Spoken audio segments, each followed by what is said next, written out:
Jessica Lander, thank you so much for joining us on Highest Aspirations. Thank you so much for having me. I'm really excited to be here today with you.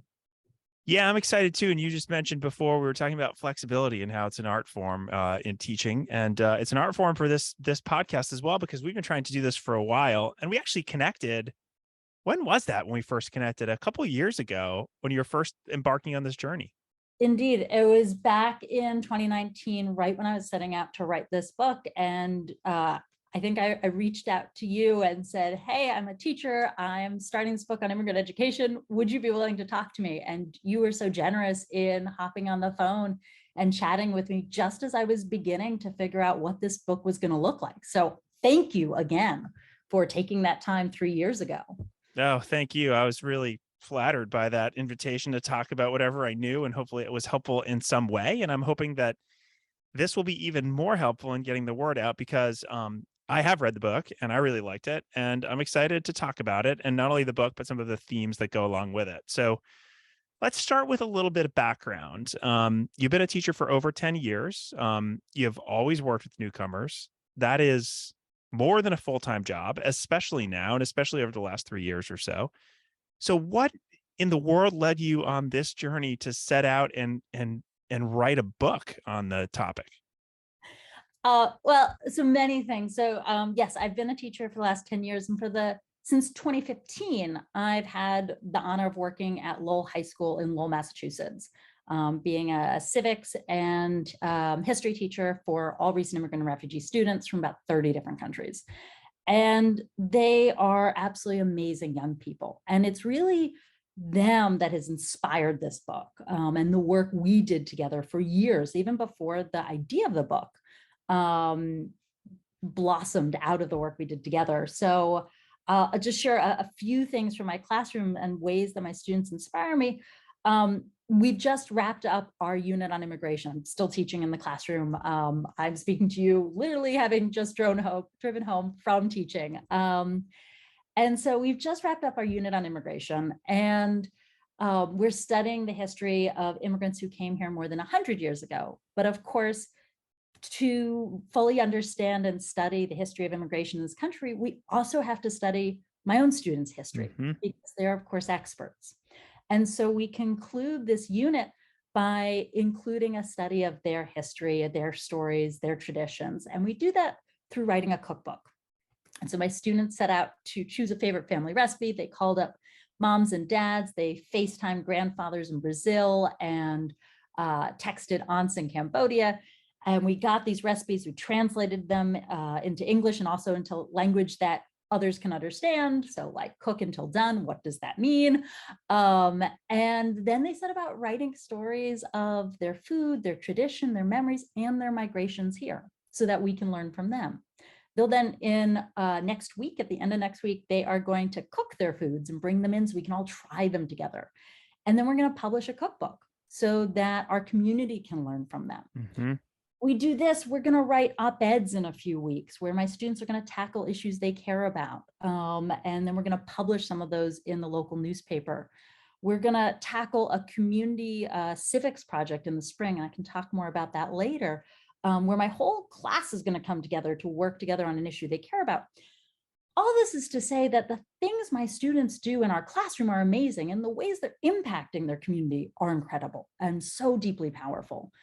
And from working with them over so many years, it really got me thinking about how do we better support our students? How do we make schools that are really investing in their amazing strengths, supporting them in all the ways that they can then go on and thrive both in school and outside of school?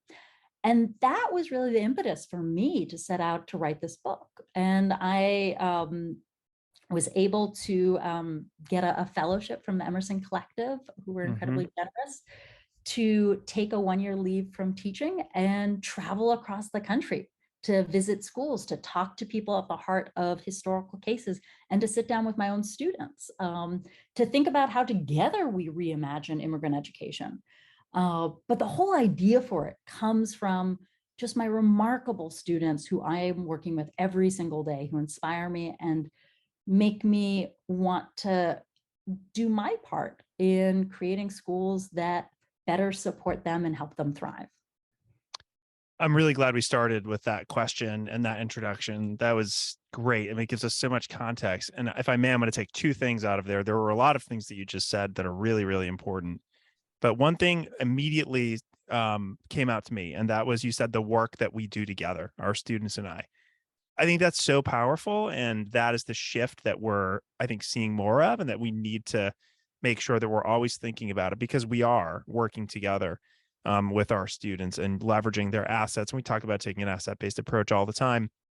What better way to do that than to do the leading to my second thing that I wanted to bring up is when you start to talk about the work you're doing with the cookbook and the community later, I immediately started to think about the book that Karen Mapp wrote. I don't know if you're familiar with it, Dr. Karen Mapp from the Harvard Graduate School of Education, Beyond the Bake Sale. It's like the classic kind of family engagement book. What a great example of going beyond the bake sale, right? Like it's a slippery slope with food. Everybody loves food, but it can be very sort of surface level, right? What you're doing, take something that's precious to everybody and really make it be something that's not only showcased in the school and the students, but also in the community. So those were two really, I mean, I just really appreciate you kind of opening that way.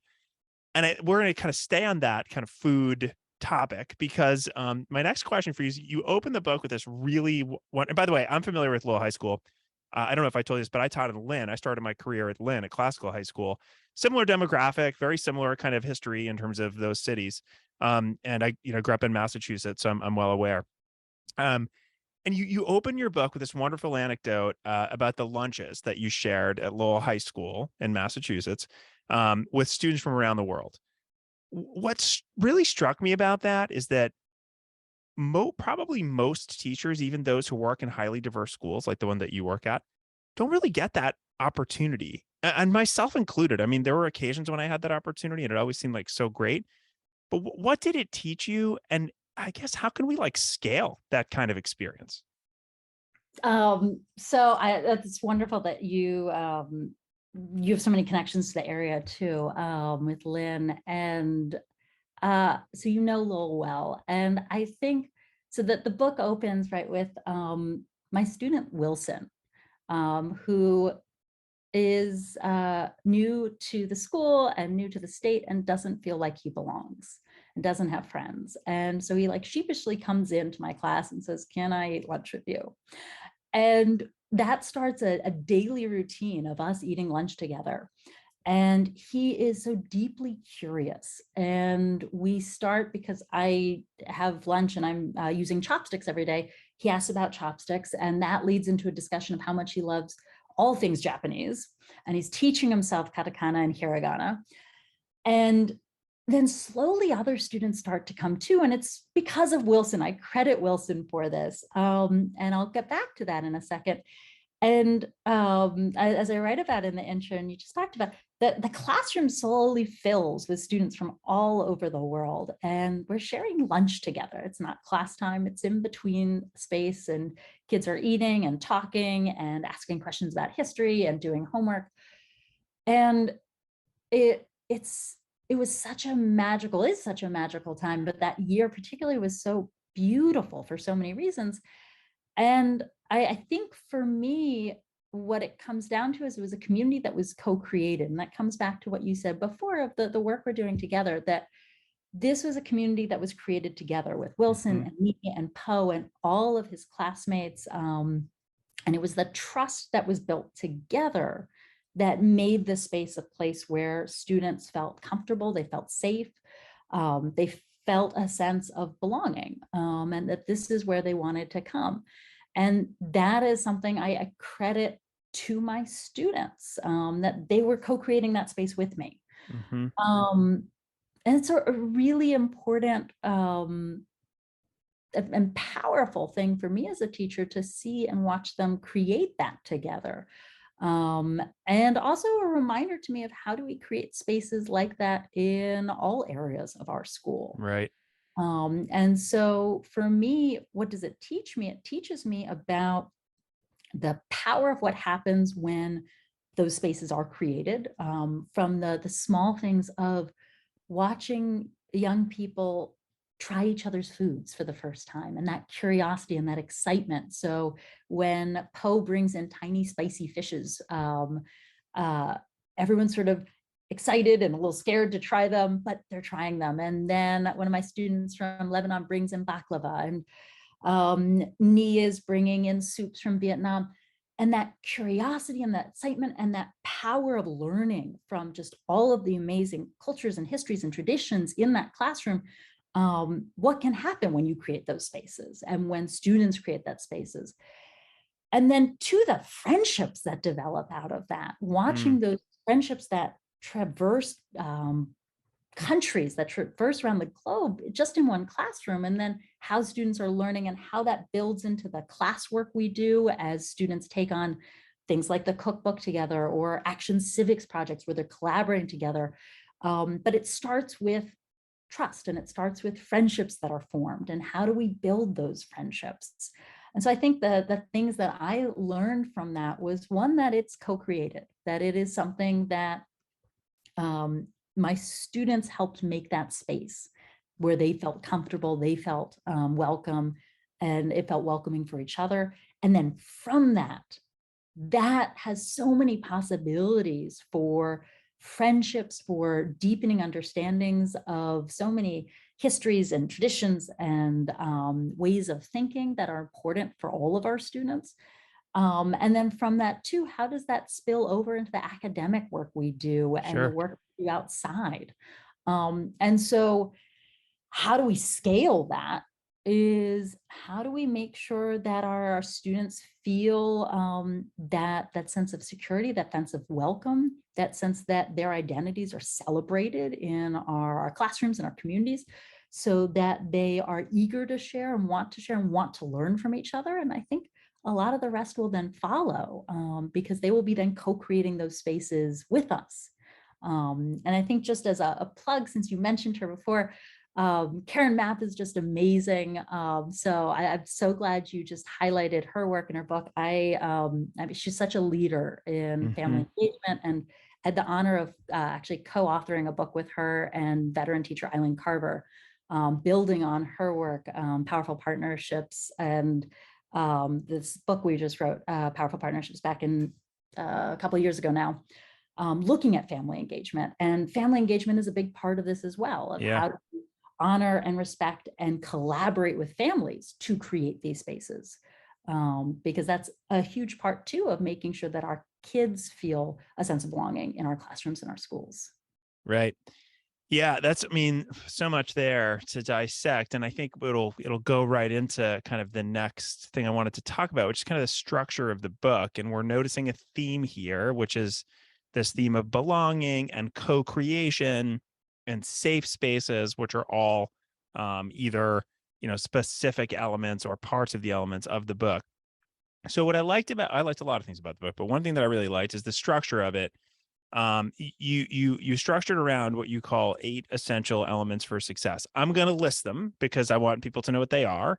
And then I'm going to ask you a question that may be unfair. So, so the themes are opportunities for new beginnings, supportive communities, which we've talked a little bit about, assurance of security, which we've talked a little bit about as well, chances to dream, which I love, committed advocates, recognition of students' strengths and assets, something that I've mentioned that we've seen in many, many different ways. It's often a word that we use, asset-based approach, but people have this nebulous idea of what it actually is. Acceptance for who students are and where they come from.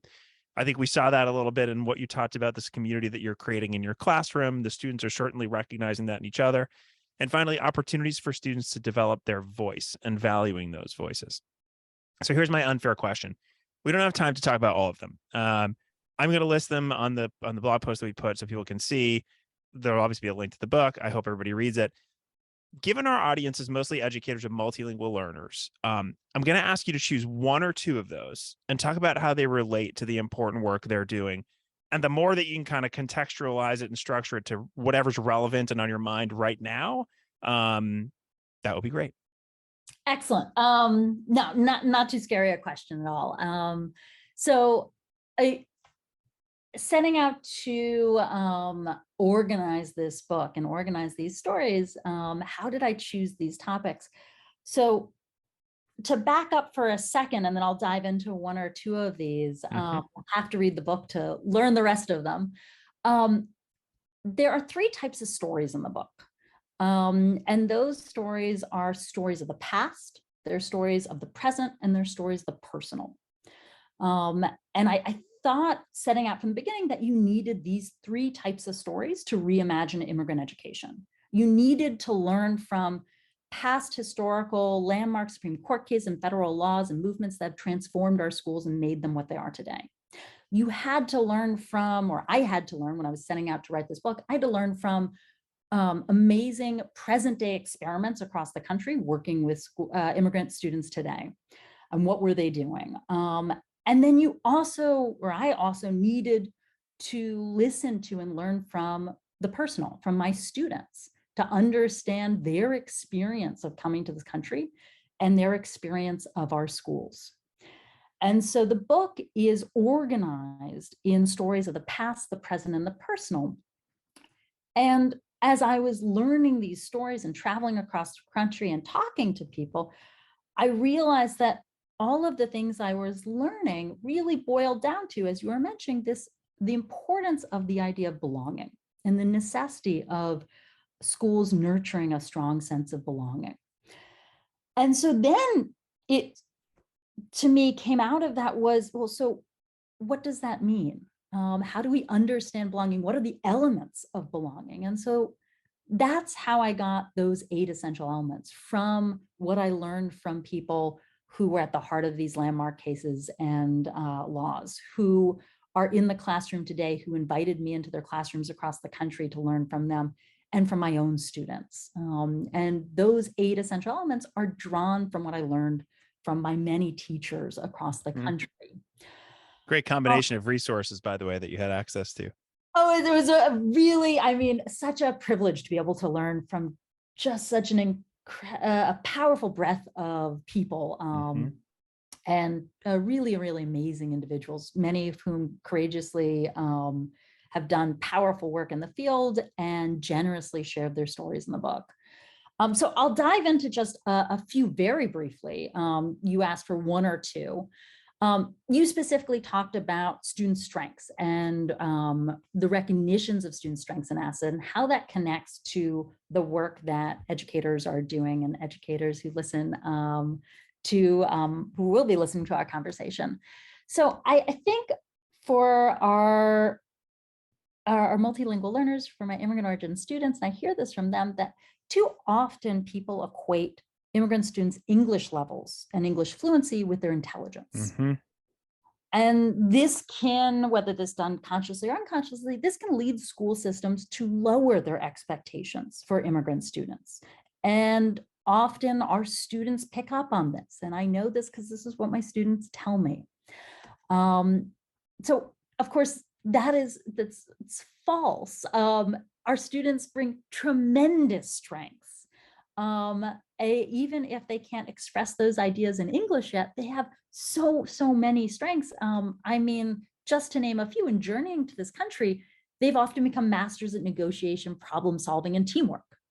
As immigrants, they have developed powerful skills as linguistic and cultural translators, particularly my teenage students. They're often linguistic and cultural translators for their families every day. They're looking at bills, they're looking at government documents, they're helping their families. They carry just a huge breadth of knowledge and perspectives about the world that they've gained from traveling and living in different countries and cultures and experiencing different government systems. And they, of course, are developing such huge wealths of perseverance and grit honed by learning in a new land. And so for me, thinking about how do we tap into and recognize and value and invest in our student strengths, it's about making sure we're doing this in our schools, and that our students recognize that all of these strengths that they have are strengths. Hmm.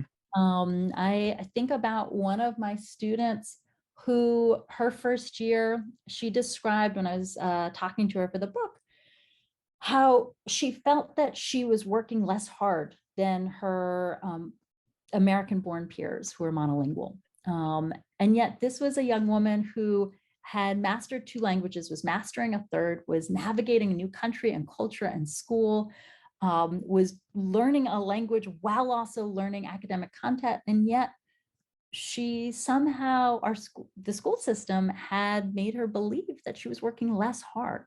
Mm, And like, how do we get our schools and our communities to celebrate all those strengths? I mean, we think about terms like ESL, English as a second language.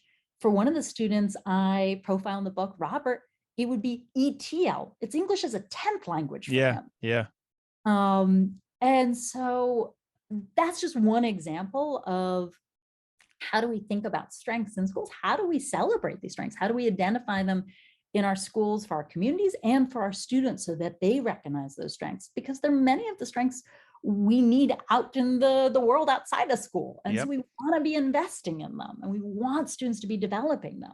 Yeah. Two things come to mind. Again, this is kind of how I do this. Things come to my mind and I just blurt them out. So I had a conversation. One is a lot of things that you said are very similar to a recent podcast episode we did with Joe Napolitano. Are you familiar with her work? Yeah. I mean, she wrote the book, The School I Deserve, and a lot about the kind of court cases and the civil rights and the idea, but also about the idea that these students are driven and they need to be um, put in a situation where they can prosper academically, and language should not be a barrier. And the second one is a lot more lighthearted. And you've probably seen this, and I bet I don't think I think I've lived in a cave for a long time, but I recently saw, I just pulled it up. I try to play it, but I don't know if the audio will come through, but you can very easily Google it. Um, it's Sofia Vergara from Modern Family. And she says, do you know how frustrating it is to have to translate everything in my head before I say it? Do you even know how smart I am in Spanish? And I don't know if you've seen that, but it was used recently at a conference I was at, and it was very lighthearted and kind of silly, but it really makes you think. Like, that's kind of what's happening in the minds of a lot of these students, right? Like, they don't know how smart I am, right? And it the of course we know, right, that language has nothing to do with intelligence and your ability to express the content and the experiences that you have. But I just thought that was a really kind of nice, lighthearted way to. I'll link to it in this just for people folks to check it out because it's a quick little 20-second blurb that is kind of worth looking at. And then, like I said, a lot of what you're talking about, a lot of people are doing great work in this field, and I think you're one of them. And I'm glad that it's happening because it's really, really important. And kind of transitioning in my next question, one of the things I like about the way that you're doing this is you're a great storyteller in the book. I really think that aspect is great, and I think I'm not gonna say it's missing, but you don't come across it as often as I think I would like, and that just could be my own style of reading. I have a hard time with the highfalutin academic stuff. Um, Despite having 2 master's degrees and being a teacher for a long time. I don't know how I got through all that. But you you talk about the experiences of many of your own students um, who helped you understand their experiences kind of shaped who they are and what they aspire to do. It makes for, again, for a great reading experiences, but it's also a critical component of empathy and understanding, right? What can readers learn from these stories, and how can they learn more about the experiences of their own students? That sounds like a simple question, but it's not. Like, in my own experience, it's not. You have a lot to get through. You have content and everything else. Where do you fit it in? How do you do it? Is it an informal thing? Do you co-create it? How does that work? Yeah. I mean, so I'm so glad that the story spoke to you, and I really appreciate your comments and your words about the book. I think for me, it really is. These are stories about people, and that's what it boils down to. And they're really powerful, and for me, very inspiring stories about people. And for me, the heart of the book, because I'm a teacher and these are my students, are those 7 stories of my students who just so generously shared their stories so that I and everyone who reads the book can learn from them. So I think to answer the second part of your question first, of how do we learn from our own students, is asking and creating space for students to share stories. And I think about that when we do projects, say like the cookbook, or we do a number of other projects where students have opportunity to share parts of their story. I think about it in terms of opening doors, but not requiring anyone to walk through those doors. Many of our students come um, uh, with trauma, with hard stories that they maybe are not ready to share, maybe don't want to share. And that's totally fine. But it's creating those spaces that if students want to share or want to share a part of a story, that there are opportunities for us to listen and to learn from them. And that could be as simple as, I learned this from a really wonderful teacher in North Carolina, Emily Francis, who's an amazing EL educator.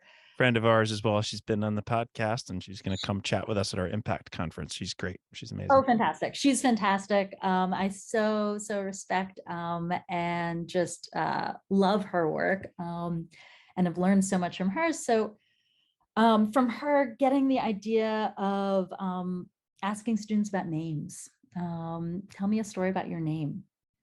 And that can be taken in so many different ways. And then we build on it with stories like the ones that students share in the cookbook, or we write poems in connection to poems we study by immigrants who traveled through Angel Island 100 years ago. And my students write versions of those poems about their own journeys. There are just so many different ways throughout the year that we're creating space for students to share stories. But they can take that any way they want. And I see students take that many different ways. And all of those are okay, depending on how my students want to share what they want to share.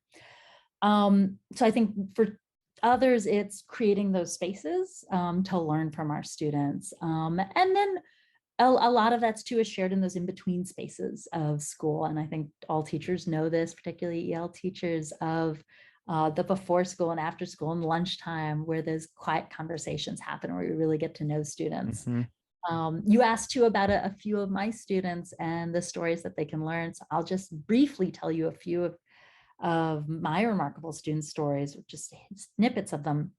I mean, there's the story of my just amazing student, Sophia, who grew up in Iraq and had to flee with her family after her family was targeted by terrorists for her family's connection and support of the US government and the US Army.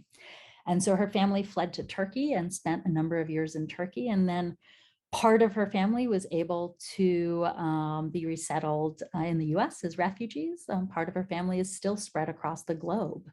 And watching her first come into her own and come into her confidence, starting out as a quiet student in the back corner of my US history classroom. She was a junior. And then seeing her blossom and find her voice, one of the 8 essential elements, as a leader in our action civics work. And I talked a little bit about our action civics work at the beginning of our conversation. Mm-hmm. Each year in the spring, we, as a class, choose one issue that our class cares about, and they try to create community change on it. And they work with politicians and community organizers on it. And their class chose to address community and school safety. It was coming right after the shooting at Parkland. Mm-hmm. And this was a personal thing for Sophia, because Sophia's school was attacked by terrorists when she was little in Iraq. Yeah. And just watching her become a leader and pull together classmates and then friends, because that's what happened in those spaces of collaboration.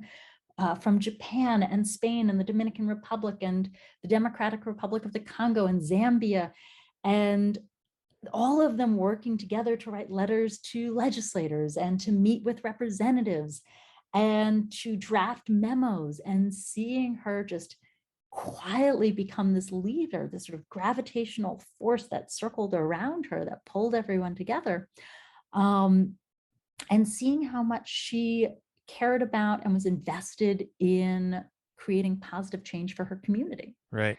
And that transformation over the 2 years I taught her. There are, students like Srey Nith, who is the daughter of Cambodian genocide survivors, who really decided she wanted to learn coding and couldn't get into the coding class at school. So then went and taught herself coding. And comes in during my lunch. So these are those quiet, like in between moments, and is showing me her first coding games that she's created. Mm-hmm. And then blows through all the coding classes in our school. She wants to be an entrepreneur. She's in college right now, studying business. And watching her both excel in the sciences and the maths in our school and loving coding, but also hearing from her experience of being in EL classes and how she had been taught by other students that it was somehow lesser than. Mm. Of course, it isn't lesser than, but that was what she got the impression it was. And so early on, her wanting to get out of EL classes because she's like, well, but I want to go to college. I want to be successful. And other students are telling me if I stay here, I won't be. And so I think just a reminder too, in the lessons I'm learning from my students of how they are in taking our schools and getting messages that we are unconsciously being Sure. presented to them. And how do we change that? How do we ask our students so that we can change how our schools are created so that that is not the message being given, that they're seeing their strengths. It comes back to seeing all the strengths because she is thriving Mm-hmm. and Yale classes are amazing and supportive. And so how do we learn from our students? And I mean, and I mentioned him briefly earlier, Robert, who is just an amazing human being who grew up in the Democratic Republic of the Congo, was orphaned when his parents were murdered through ethnic violence when he was little, escaped to Uganda, went to school for the first time as a 12-year-old, Mm-hmm. spent a number of years in a Ugandan refugee camp and came here as a 17-year-old and was put in high school and talks about his loneliness and his struggles in his first year, but then also seeing him thrive. I mean, by his senior year, he was getting all A's and he was also a certified nursing aide working 40 hours a week. Right. This is a kid who knows 10 languages, who works just immensely hard and is an amazing human being. And so for me too, which is what I drew from my students, is their courage, their determination, their grit, their bravery. And there's so many more students in there, and the stories I think are powerful, but I think we just have so much to learn from our students of how they understand our schools and how we can change our schools based on how they understand them, how they experience them. And also, how do we tap into all of their many, many strengths, coming back to our discussion earlier? Yeah, and the stories that you have just told will not be unfamiliar to the people listening to this, most of whom are teaching students like the ones that you described. And I think, one thing that you said at the very beginning of this was that I've never heard before and that I really liked. And that was, don't be afraid to open a door, but also don't require somebody to come in. I really like that. Kind of, I could have the image in my mind of what that means. And oftentimes it's kind of all or nothing, right? Like we either say nothing or we say something and expect there to be an immediate answer or conversation about things that can be really, really, really hard. But just opening that door um, lets students know that we care, which I think is great. And toward the end, you started to talk a little bit about like you're telling stories about students, and then we're kind of inching toward this idea of how do we zoom out? Like what are some things that are working elsewhere? You mentioned that you had the opportunity to travel around. I think a lot of people have the opportunity to do that and research, but I think what makes you different is that you did it like you were teaching and then all of a sudden you were on the road traveling around. It's fresh in your mind. It's not like you're, a researcher who's been kind of out of the classroom for a while. So your perspective is really interesting. So my question here is, you write about these therapy gardens, competency-based learning, relationship building. These are like big themes, some of them physical structures, some of them concepts that we've talked about in education for a long time. Could you give us an example of one or two programs that you observe that were particularly innovative and or effective and or relatively easy to implement for folks who are listening and thinking about what they can do to help support these students in a wider way? Yeah. So, I mean, you're totally right that it it is an odd thing for a teacher to be able to go travel and learn from others. And I It's mean, a great thing. I mean, yeah, it's totally. odd, but it's unfortunately it's odd. It should be something that happens more often. I think whether or not you're about to write a book, but that's just my opinion. No, and I absolutely agree. I mean, I think too often teaching is isolating, and you rarely have an opportunity to learn from and sit in the classrooms of your colleagues in your own school or your own district, let alone across the state. And so, setting aside just me researching the book, just me as a teacher having this opportunity to sit in the classrooms of others in schools in Colorado to Maryland to Georgia. I mean, it was so exhilarating. I bet. So I'm both taking notes for the book when I'm in all these classrooms and also taking notes for my own classroom, being Of like, "Ooh, I course. want to implement that Yeah, idea. yeah. Ooh, let me do that." And so there are just so many innovative, exciting, interesting ideas happening across the country. And that's really what I came with. And two, that those innovative, interesting, exciting ideas are not often known about outside Hmm. of the community. And so, what I'd like to do is try to help connect people together to be able to share best practice, to also collaborate on challenges together. Um, so the book both dives into some of these stories in depth in the 7 schools that are profiled. And then also at the end, too, in chapter 8, lays out a series of ideas on policy and practice, specific policy and practice drawn from all the stories in the book. That's really a version 1.0 of a guide for teachers, community organizers, and policymakers. Hmm. That, like, literally in my mind, it was almost like you could cut these out of the book and take these with you. Yeah. Hope they're seen that way. And it's 1.0 because I hope too people will help write version 2.0 and 3 and 4 and 5. That it Again, the co-creation piece. Yep. exactly. So a few of them that are exciting to me is you mentioned the therapy gardens. I'll just share a little bit about that. There is a really powerful program in Houston, Las Americas, which is a school for kids who are new to the country in the last year. And one of the things, of the many things I found really powerful there, is this trauma therapy garden that they have. And it was started by a powerful uh, event and really experience of a student. So there was this little boy who was unable to learn in the classroom. He was recently traveled to the US with his mother. It had been a very traumatic crossing, and he was deeply, deeply, and devastatingly missing his little baby brother, who was still back home in his home country with his grandparents, because his brother was his responsibility. And he refused to learn. He refused to be in the classroom. He didn't want to be here. He wanted to be back home. And one of his teachers, finally, after discarding so many different strategies and approaches, finally found success in asking him to be the caterpillar manager for the classroom. Will you come in and take care of the caterpillars and clean up their poop and make sure they've eaten enough food? And that got him in the classroom for a couple days, and then maybe a couple hours, and then whole day, a couple minutes, couple days, Hmm.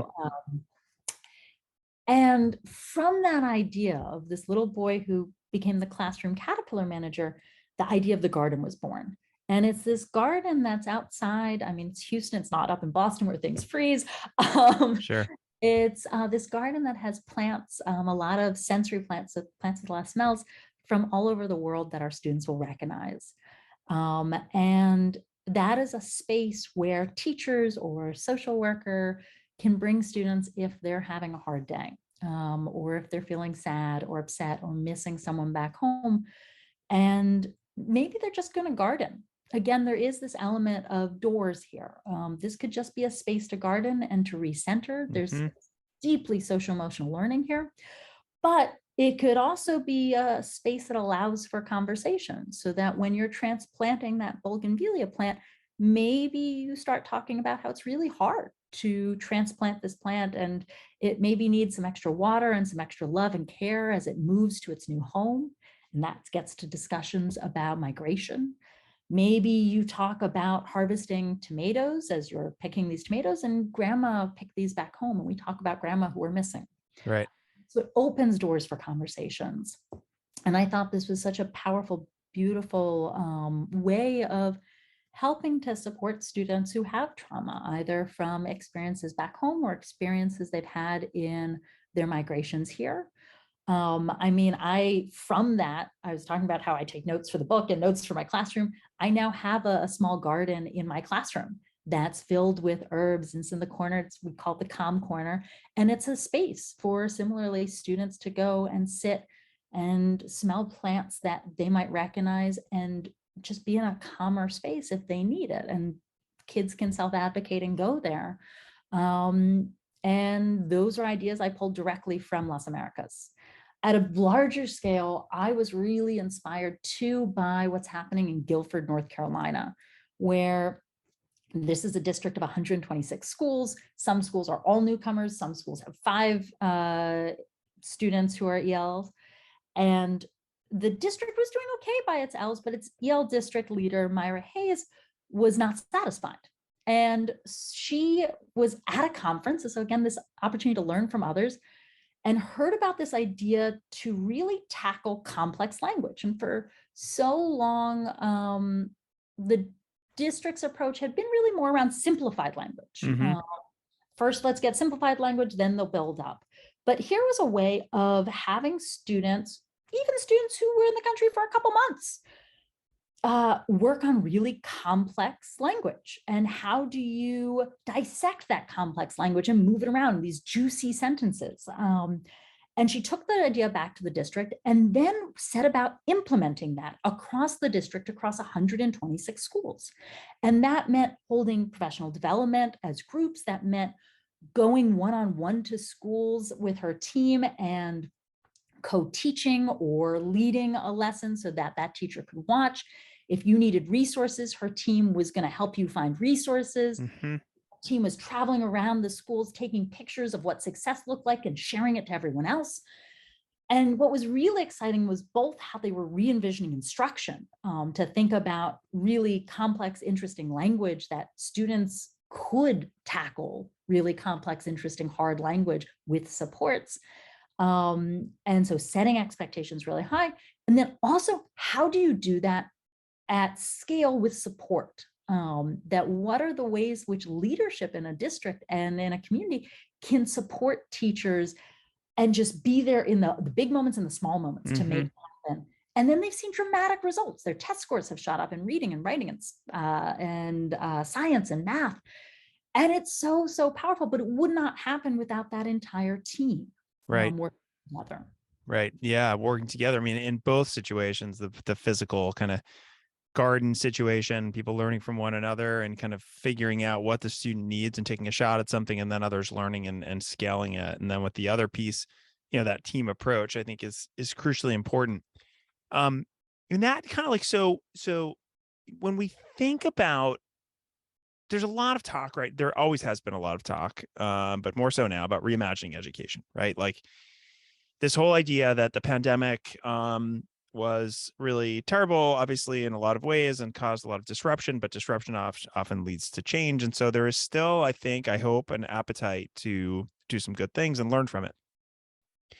My question then is, what are some of the ways, the stories that you have told and the successes that you have seen, how can those help us reimagine education, not only for multilingual learners, but for all students? Because we often say quite frequently that good instruction for multilingual learners is good instruction for all students. And so I'm curious about that. And that's kind of how I'd like to kind of wrap up here, because I think if we can take that, what we've talked about multilingual learners, and expand it out, we have now a wider audience and perhaps a bigger hook. Yeah, no, and I think you're right. I mean, ultimately, those 8 essential elements of belonging are, I think, powerful ideas for many of our students, all our students. And we come back to that idea of belonging. I mean, a sense of belonging is something every child and every person craves. We all want to feel welcome. We all want to feel accepted. We all want to feel valued by our community. And for young people, that sense of belonging is going to provide a foundation for them to build a life and pursue their dreams.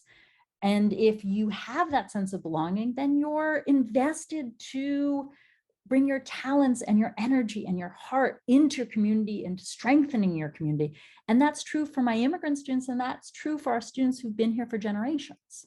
And so how do we create classrooms that nurture a sense of belonging for all of our students? And I mean, I think there are so many lessons and stories in the book from all the people who I talked to who shared their stories that help us think about how we get to that. But I'll give you two as we close. One is thinking about the strengths in our community that are there that we're not tapping. We've talked a lot about strengths over the last hour. And so, for example, there is a school system, a group of 5 schools in Aurora, Colorado, the Action Zone. And they have created a community school approach where they are seeing schools not as a place just for academics that's open from, say, 8 to 3, because often schools are that. And then there are these big buildings that are shut for much of the day. They are open from sunrise to sunset, and they are vibrant community hubs. And they are seeing that their students, of course, are members of the community. And so how do we bring in hospitals, and how do we bring in nonprofits and businesses and families? And how do we all work together and collaborate together? And all of that is going to translate into more success for our students. And so I think one is, how do we tap the strengths of our communities to better support our schools? How do we create a community school approach like they're doing in the Aurora Action Zone? And two, and that this is sort of part of it, is I think something that struck me throughout the stories of the past, the present, and the personal, is that there is a role for everyone in the work of reimagining immigrant education, or reimagining education more broadly. That I think often we think about what is the role for teachers and educators, but I mean, I look at the stories, particularly of the past, and I look at the lawyers who were involved in creating change. I look at the members of religious faiths. There's a nun in 1960s in Boston who had a tremendous impact on affecting laws across the country that made for more inclusive schools. I think about the parents who are at the center of work that has made schools more welcoming, more inclusive. And so I think President Lyndon B. Johnson was transformative for our schools in creating the Elementary and Secondary Education Act. There is a role for everyone in our community to play in thinking about our schools. And that's one of the things that I take away. And that there are amazing strengths in our community, that if we're going to tap them and bring them together, it's going to help all students. But ultimately, it's about creating that sense of belonging for our students so that they feel safe, they feel seen, they are valued for their strengths, their voices are listened to, they have advocates in their community and their schools. And if we can do that, then I think our students will thrive. Yeah, kind of back to the beginning, right? That sense of belonging, that's so important. And luckily, it is an issue that is getting a fair amount of kind of the spotlight right now, which I think is really, really important. Okay, and so I'll add to that, collaboration.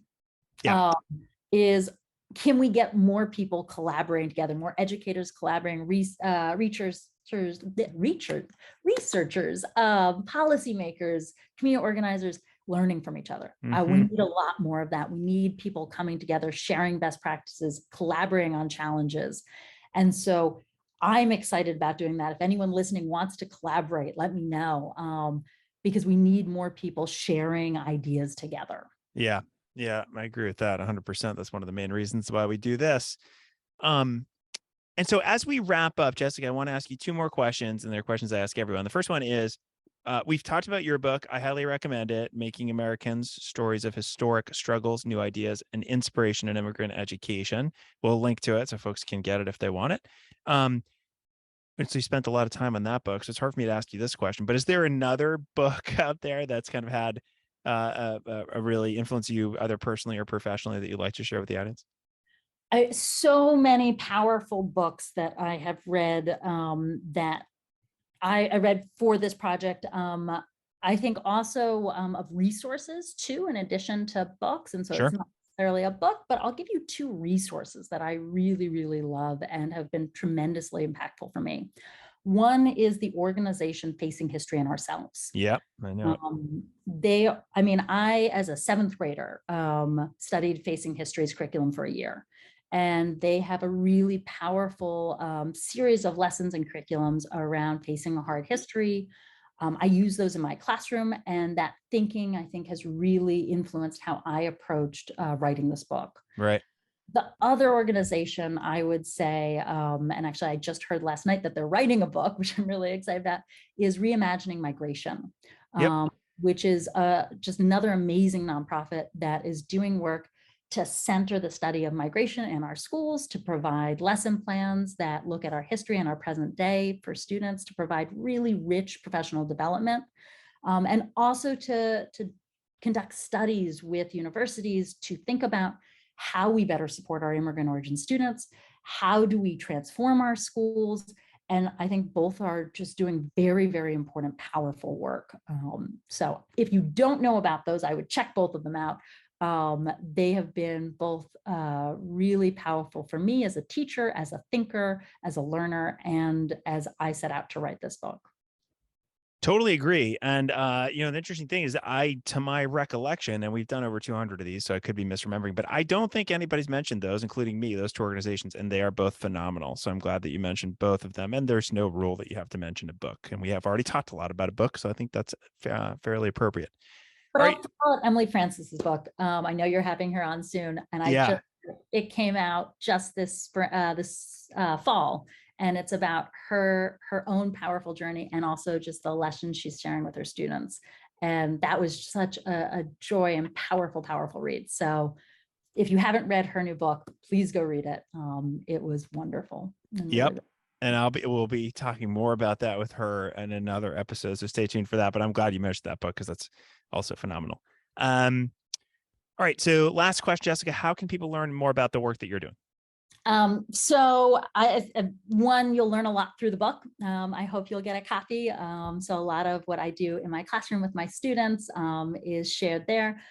You can follow me on Twitter, Jessica_Lander, on my website, jessicalander.com.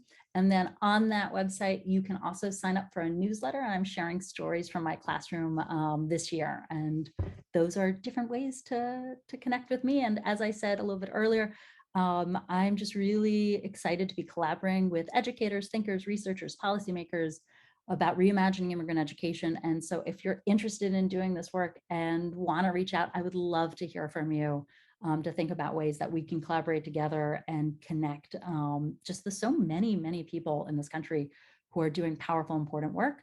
And how do we elevate that work? Amazing. Great. Well, I really enjoyed the conversation. I enjoyed the book. I would highly recommend it. And thank you for all of the great work that you're doing, not only in writing the book, but also on a day-to-day basis with all the students that you're clearly having a wonderful impact on. So thank you so much. And thank you for joining us as well.